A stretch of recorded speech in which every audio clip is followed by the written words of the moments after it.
अभी संभल में स्थिति एकदम शांत है। दुकानें भी खुली हुई हैं। जिस जगह पे मेन ये सारी उपद्रव हुए, उस जगह पे अभी कुछ हल्का दुकानें बंद हैं, पर बाकी सारी बाहर स्थिति नॉर्मल है। लेकिन हाँ, वहाँ पे भी कोई किसी तरीके का कोई अब तनाव भी नहीं है। सब जगह पुलिस की मौजूदगी है और एकदम स्थिति कंट्रोल में है, सामान्य होती जा रही है और हम पूरी उम्मीद करते हैं कि अब लगातार सामान्य ही होती जाएगी। तो अभी सब कुछ ठीक है। सर, अभी जो एफआईआर हुई है नामजद, उसमें धाराएं लग चुकी हैं, तो इसके अलावा भी कोई कार्रवाई की जाएगी अलग से एनएसए की? देखिए, इसमें जो जिस तरीके से पुलिस को साक्ष्य मिल रहे हैं, उसमें के अनुरूप हम कार्रवाइयाँ कर रहे हैं।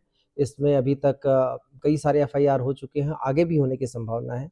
उसमें जो वहाँ के माननीय सांसद हैं, उनको भी इसको उकसाने के लिए इस पूरे उपद्रव को, जो माननीय विधायक हैं, उनके पुत्र को इसके उकसाने के उसमें आरोप में आरोपित किया गया है।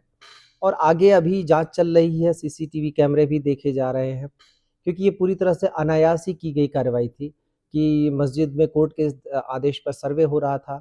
उस सर्वे में दूसरी बार ये सर्वे होने जा रहा था। कोर्ट में सबको अपनी बात कहने का अवसर उपलब्ध था। अगर उस कोर्ट में नहीं तो उसके ऊपर भी अदालतें, उस जगह पे बात करने का अवसर उपलब्ध था। इसके बावजूद चुना गया कि इस तरीके की हरकत की जाए जिससे वहाँ का माहौल बिगड़े। इसमें किसी को भी इसमें मैं बख्शा नहीं जाएगा, सबके खिलाफ कड़ी कार्रवाई करेंगे और आगे जैसी जैसी परिस्थितियां बनती जाएगी, जांच आती जाएगी। यहाँ तक कि हम उनके ऊपर भी नजर बनाए हुए हैं जो इस मामले में अफवाह फैला रहे हैं। अभी एक वीडियो हमें मिला जिसमें इन जो उपद्रवियों ने गाड़ियों में आग लगाई, उससे जो उठते धुएं को एक अलग एंगल से लेके मस्जिद के और वहां पे धुएं धुएं के तौर पे दिखाया जा रहा है। उन सब पे हमारी नजर है। वहां पर मुंह बांध के लोग आए थे, उसके बावजूद अलग अलग सीसीटीवी कैमरों से हम उसका परीक्षण करा रहे हैं। मस्जिद पर पथराव करके मस्जिद को क्षति पहुंचाने की कोशिश करने वाले को भी हम चिन्हित कर रहे हैं।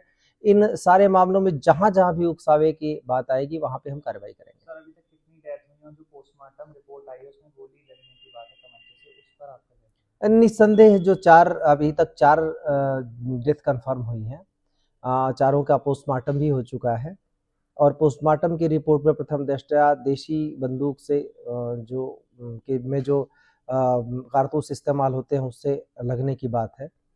तो इसमें हम इसकी पड़ताल भी आगे होगी। इसमें पुलिस इन्वेस्टिगेशन करेगी। मैजिस्ट्रियल जांच के भी आदेश दिए जा चुके हैं, तो मैजिस्ट्रियल जांच भी इसमें होगी और उसमें हर एक की भूमिका उसमें आएगी। और इसमें जैसे जैसे आगे साक्ष्य मिलते जाएंगे, जैसा मैंने कहा, कड़ी कार्रवाई करेंगे। इसमें एनएसए लगाने तक का भी प्रावधान है और उसमें भी हम कार्रवाई करेंगे। सर, आगे उस एरिया की जो सुरक्षा व्यवस्था है, क्योंकि आगे भी सर्वे हुआ, तो उसके लिए क्या इंतजाम किए जाए? देखिए, सुरक्षा व्यवस्था तो पूरी थी, पहले भी थी, अभी भी है। नए लड़कों को उकसा के ये काम करवाया गया है क्योंकि इस बात की ज़रूरत थी नहीं कहीं से भी। न तो ये जो जो लोग वहाँ इकट्ठे थे, न तो ये स्टूडेंट है, न तो किसान है, न तो किसी तरीके, ऐसा कोई मुद्दा भी नहीं था। केवल सर्वे किया जा रहा था मस्जिद का और सर्वे का मतलब इंस्पेक्शन है। ये भी नहीं कि कोई चीज़ तोड़ी या कोई चीज़ खोली या ऐसी कोई भी चीज़ हो रही थी। इसमें सबसे बड़ी बात है कि अदालत का आदेश था। हमारा काम केवल सुरक्षा मुहैया कराना था, वो काम हम कर रहे थे। पुलिस से भिड़ने का कोई प्रश्न ही नहीं था।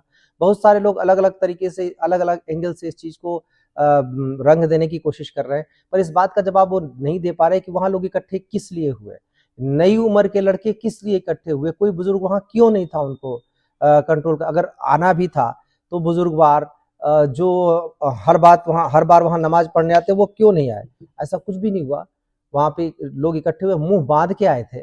तो क्या करने आए थे मुंह बांध के? फिर उन लोगों ने बिना उकसावे के सारी कार्रवाइयाँ की और अनायास तौर पर कई सारी चीज़ों को जोड़कर उस पे चीज़ें चलाई जा रही हैं, थ्योरीज़ बनाई जा रही हैं। बहुत स्पष्ट है कि जो लोग इसमें फ्यूलिंग करने का काम करेंगे उसके खिलाफ भी कार्रवाई करेंगे।